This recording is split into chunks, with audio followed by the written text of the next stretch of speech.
आपका स्वागत है मिडनाइट मिथोस में, जहां आपको हॉरर थ्रिलर कहानियां सुनने को मिलती हैं। अगर आप हॉरर थ्रिलर कहानियों के फैन हैं तो मिडनाइट मिथोस को सब्सक्राइब कर दीजिए। धन्यवाद।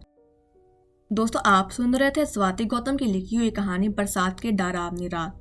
अभी तक आपने सुना कि अनमोल के दिमाग में शक पैदा हुआ कि कहीं उसकी माँ का कत्ल ना हो गया हो, क्योंकि जब अनमोल ने खिड़की से देखा तो उसे एक आदमी दिखाई दिया जो मिट्टी खोद रहा था और साथ में बोरियां पड़ी थी। उसको एकदम से दिमाग में ख्याल आया।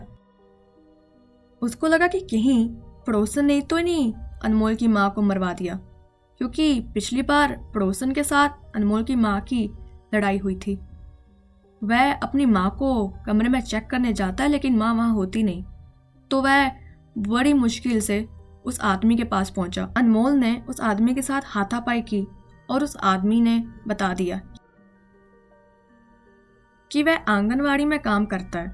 उसने कहा कि महीने भर में 3000 पेड़ लगाना चाहता है, इसलिए जब भी उसको खाली जगह मिलती है तो वह वहां पेड़ लगाने चल जाता है। अनमोल ने सोचा कि ये तो खूनी नहीं हो सकता। उसने उसे वहीं छोड़ा और अपने मेन गेट की तरफ बढ़ने लगा। जब उसने दरवाज़ा खोलने की कोशिश की तो उसे एहसास हुआ कि दरवाज़ा तो अंदर से बंद है।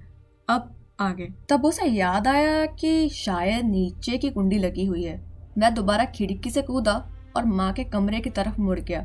माँ अभी भी कमरे में नहीं थी। उसने नेहा के कमरे की तरफ रुख किया। नेहा माँ के पेट पर पैर रखकर सो रही है।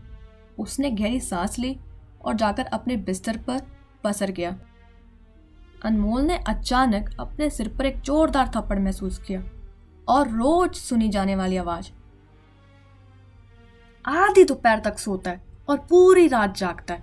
पूरी दुनिया काम पर चली गई, खिड़की खुली छोड़ दी। बिल्ली ने सांस की पूरी बोतल फैला दी। भगवान जाने कौन रात में गेट के बाहर पैर लगा गया। जाने कौन टोटका किया है। अभी उखाड़ कर आई हूं। पूरी रात जागता है, लेकिन तेरा कोई सुख नहीं है मुझे। चोरों के लिए रात भर पूरा दरवाजा खोल कर रखता है। कुंडी तक नहीं लगाई, बस नीचे की एक चटकनी लगी थी, वह तो हल्के से धक्के से टूट जाएगी। माँ की आवाज दूर रसोई से आ रही है, लेकिन अनमोल सोच रहा है कि वह उस पेड़ को दोबारा वहीं लगा देगा। दोस्तों, ये थी स्वाति गौतम की लिखी हुई कहानी बरसात के डरावनी रात। ये कहानी आपको कैसी लगी कमेंट करके ज़रूर बताइएगा, और अगर अच्छी लगी तो लाइक कर दीजिए।